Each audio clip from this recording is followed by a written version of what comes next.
Hey guys, guess what? You're not gonna believe this. I didn't know. This is a surprise that Reade can... Actually, it's not. That's just a reference to last video. And the reason I'm referencing that is because a lot of you, the last time we reacted to Ren, said, do more Ren! Do more reactions to Ren! And we said, yes, we will do this. Your wish, our command. Yes, yes. This is my friend Reade. My name is Curtis. This is my friend Curtis. Reade's a musician. He's here to help me with the music and to understand what music is and what it does. And I am a Swedenborgian Christian. Whoa, what's that? Check out my other channel off the left eye. I got more than 1,000 videos on there explaining it. So we wanted to watch this video. People had suggested it. It's called Lost All Faith by Ren. So we're probably talking about something about, like, you know, religious-y stuff in there. That's my wheelhouse, baby. Back into Renville. Okay. Yeah, Renville, Tennessee. Let's go.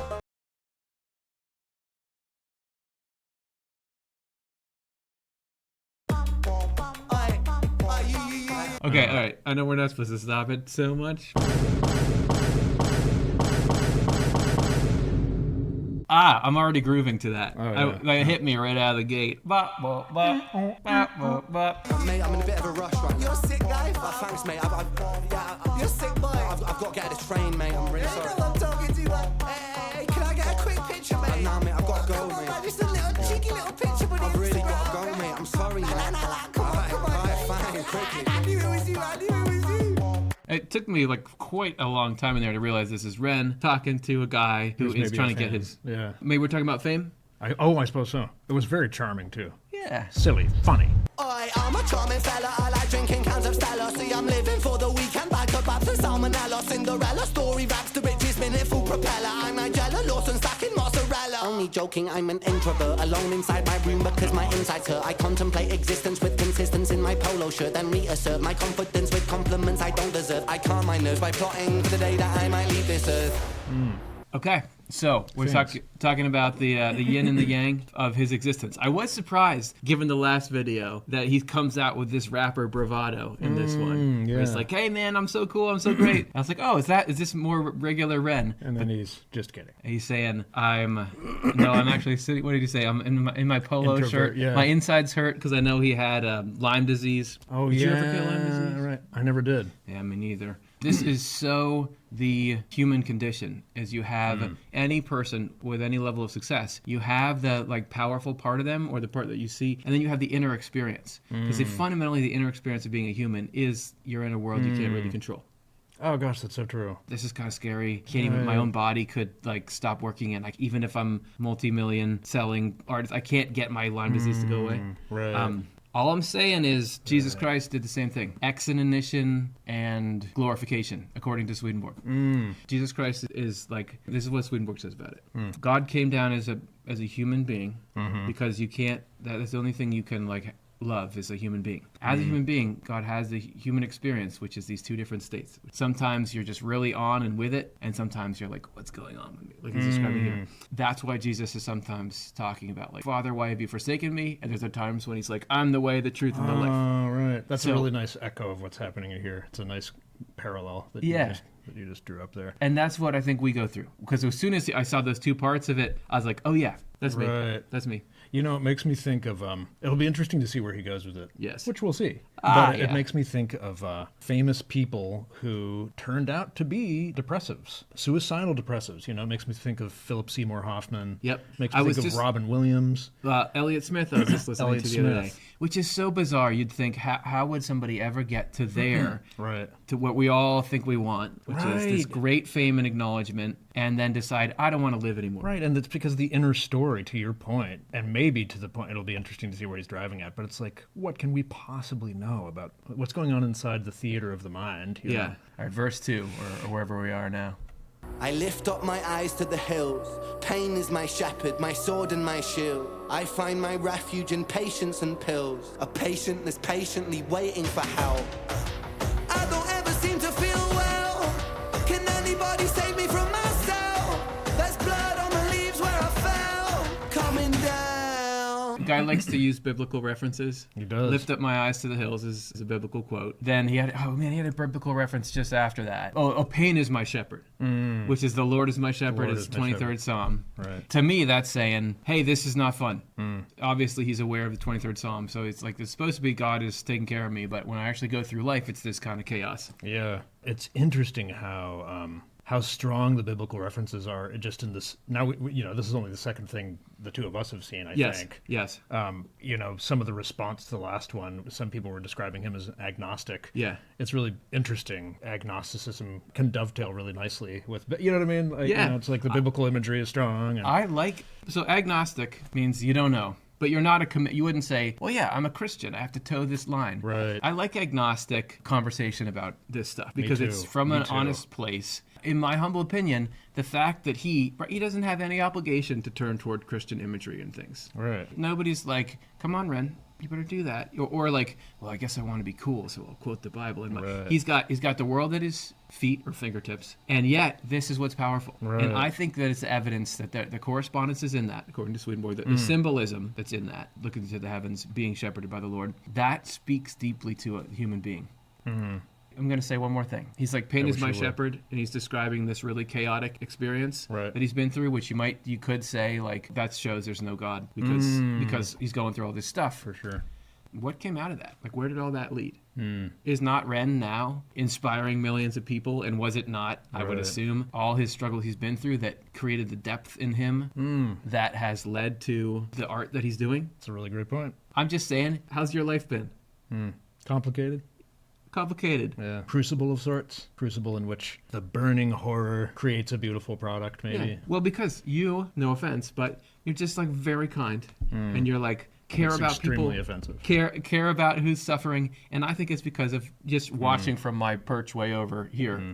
I think it's because of some of how you suffered. I can certainly trace back into my life the difficult things that I went through that I didn't want to be going through. They create something good. Swedenborg would call it crises of the spirit. What he's describing here of like I'm being pulled down into despair and then I get pulled back up at some point. That is an unavoidable part of what it is to grow spiritually. That's how you become a deeper, better, more empathetic person is because you understand what it is to suffer. It's like it's not great medicine, but I would say look for what comes out of it. Such a great point, man. By the way, thanks for that. That was super sweet what you said. And it's a two-way street. Yeah. Folks. You're an amazing human being. Thanks, man. I don't know if this is true for you. It probably is. Maybe it's true for everybody. But like, there's times in life I find where it doesn't feel worth it. Where it's like, no, I would not. I wish I hadn't experienced my own little version of suffering that is whatever perfectly suited to what I can handle. Maybe. Yeah. That's a theory. And there's other times where it's like, no, I would absolutely not trade that because it's inextricable from who I am, from these views that I now hold, from the way I see art. Yes. You know what I mean? Yes. So it's just really interesting as our path unfolds. And I don't know, it's just interesting how your perspective on that can change and that it's like all of this terror, all of this gnashing, this thrashing that we went through, to your point. Yeah. It's like, it's a decoupage. It's like making us who we are. What did you say? Decoupage. What's that? I think decoupage is like a form of art where you take strips of paper and maybe plaster of Paris and it's like sort of, Yeah.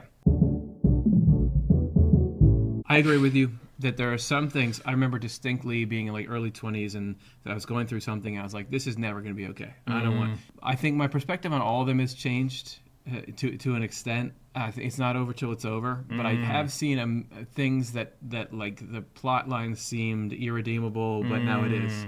I think that's because a lot of people will say there could never be a God with all this stuff that goes on. Right. But they're usually thinking about other people. They're like, look at what this person suffered. Look what that. It's not so much people are saying, I wish that I had never existed. You get in periods of that. Right. But for me, when I step back, I'm like, actually, this is kind of good, especially if I knew the plot lines were going to wrap up okay. Right. Okay. Right. It's like, what do we know about? It's like applying. How's that saying go? Applying our internals to other people's externals. Like, how do we know what it's like for them? Yeah. I have to share with you a friend of mine who passed away. This is a long break we're taking right now. A friend of mine who passed away, I guess 4-ish years ago, something like that. She was, we were talking and this was probably within weeks of her death. I was asking her how it was, like to just know, like I know for a fact my death is around the corner. She said, certainly there's fear and everything, but she said, Reade, I keep a quote framed on my bedside table.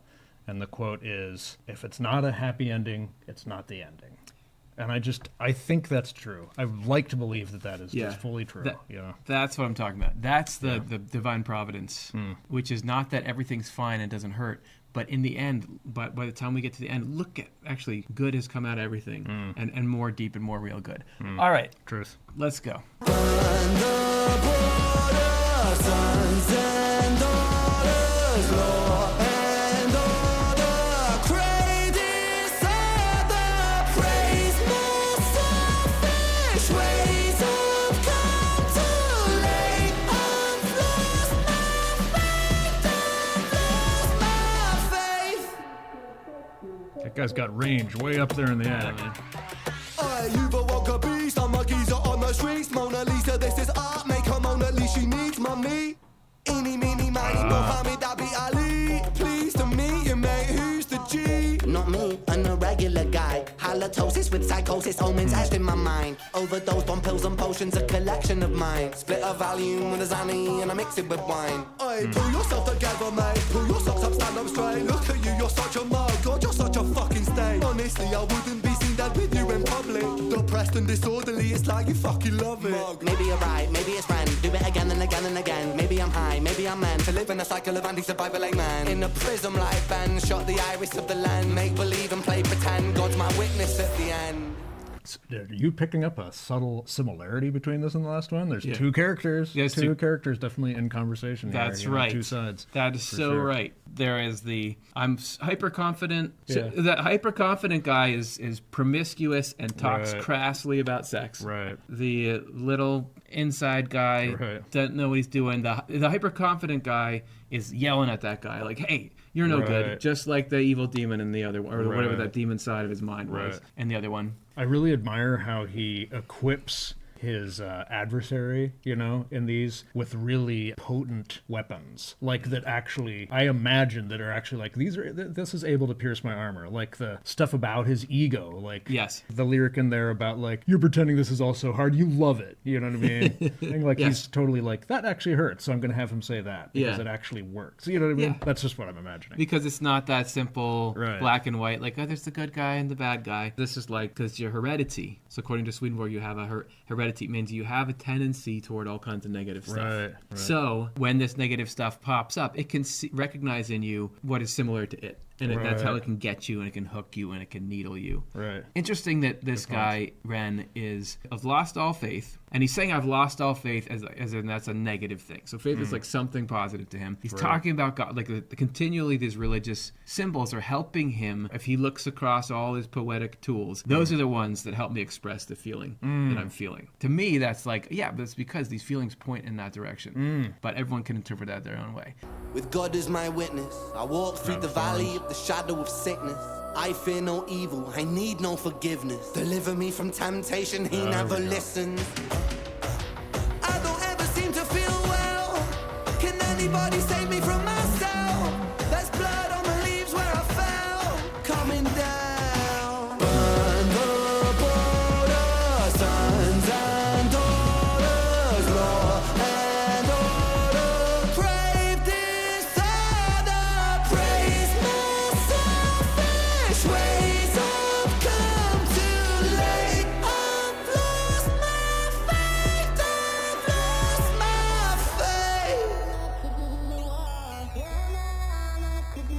faith. The computer?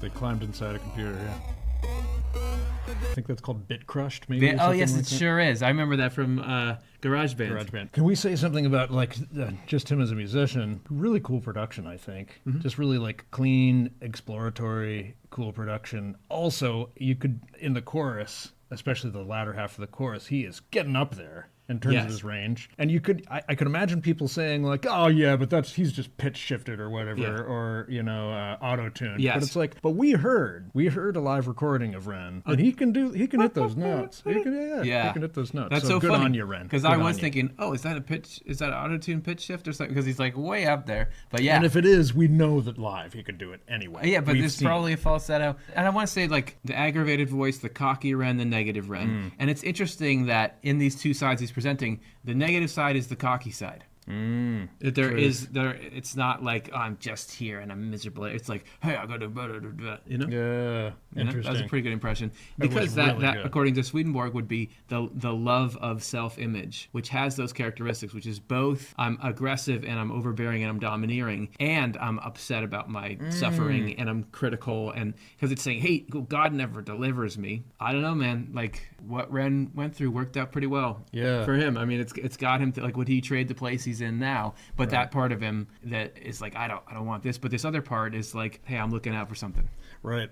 It makes me think too of the I don't know, the difference between cockiness or like whatever toxic ego, maybe you could say, and sort of like well-placed confidence. I was watching a video of yours the other day where you were responding, maybe it was on this channel, you were responding and somebody said, how can you feel so confident? And you were talking about confidence. And and like confidence can be a really beautiful thing. I think of the last video that we watched of his, and when he's playing himself, like defending against sort of the evil side or whatever you want to call it, there's times where he's confident, but it's sort of like this beautiful confidence. It's not like I'm bigger and better than you. It's like, no, I've got something to say. Yeah. And it's important that I say it. You nailed it. So wait, what's the difference between confidence and domineering ego? Is like, I don't believe you, evil voice in my head or whatever, when you say that I'm worthless. But that, and I'm strong against that. But that doesn't mean that I think that I'm better than the next person. Right. That's the difference. Because the 23rd Psalm that he's quoting here, and he even, I think, quotes this line in here, I will fear no evil.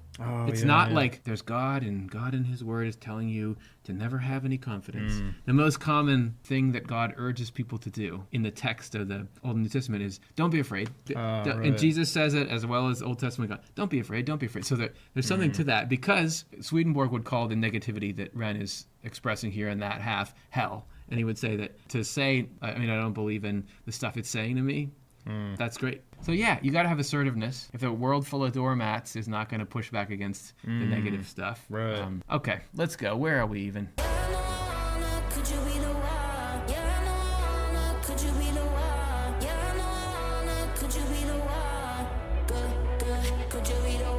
Is somebody else singing? Yeah, it sounds like a guest. Broken Mirrors, that's interesting.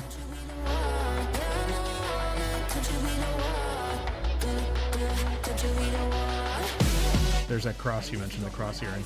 Pain is my shepherd, my sword and my shield. I find my refuge in patience and pills. Even there he's saying, pain is my refuge, my sword, and my shield, which is kind of this like combination of the negative and the positive in him. In a way, like the pain that he's gone through has produced now the weapons that he fights with and the shields he has against the negativity, which is the art and everything else that's going on for him. So again, good emerges from suffering. Yeah. So if I had to leave all of you with this message, that was a fun song. I enjoyed it. I enjoyed listening to it. Nice video too. Yeah, Lovely that's graphics. Right. Yeah. I wonder if he works on his videos or if he's got like somebody collaborated with him on that. If I had to leave all of you with a message that I get from that is like, Ren went through a bunch of hard stuff. And he's being very upfront about it and open and honest about it, which is great because it makes people feel like not alone. Oh, this guy, even this guy who's cool and everyone likes him on the internet, he was going through all these issues. And I would argue this video is showing that his struggles, which probably when he was in the pit of them, he felt like my life is going nowhere. His life went somewhere. It went to a very cool place. Right. Your struggles that you're going through, your life is going to go somewhere. It doesn't mean that everybody needs to be a famous musician, but I mean it's going somewhere good. Right. That's what I firmly believe. This is why I'm on the internet making my videos, is to try to show people the mechanics of how life is going somewhere good. I think you're seeing an example of that. Maybe this is why, in my humble opinion, why does God have some people have very public journeys like this? I mean, it's to show everybody, look, this is how I do things. Right. This is how it works. You can see the same kind of thing happen in your life. So your life is going somewhere good. Wherever that is, it's going to be just right for you. Yeah. That's what I think. I totally agree with you. And something else I like about, at least what I think I'm picking up on with Ren, is that he's also talking about, like, it doesn't seem to me like he's saying, and I'm out of the woods. You know what I mean? I feel like he's like, life is still hard and there's ups and downs, which is also hopeful that it's like you can currently be in a rough spot. You can even know for a fact, which I think is true for all of us, that rough spots lie in our futures too. Yeah. And it does not mean that it's not beautiful and that we're not exactly where we need to be, et cetera, et cetera. And I think, like, Ren still needs all of the Ren fans because it's the fact that he could make something out of his suffering, and that that would help someone, that's the medicine. Right. So the fact that any of you are getting helped by it and you go let him know or whatever, he's probably still, that stuff doesn't evaporate. We were just talking about famous people who are really, really successful and still don't want to live. Part of it is he goes out and does this use for people and it's going to continue to provide this use for people. He's serving a bunch of people through his pain. A bunch of other people who have had their own struggles are going to be helping him in his life in whatever ways, his doctor, his therapist, whoever's helping him. So it's just this cycle of like, we use the difficulties we have to go and do good, and understanding that we can do that good and we can help each other. That's where that lasting happiness comes from. I mean, I do know. Thanks for coming back, man. Thanks for having me, buddy. All right. Everybody, thank you for your reaction to our reaction. Let us know in the comments what you want us to do next. Peace.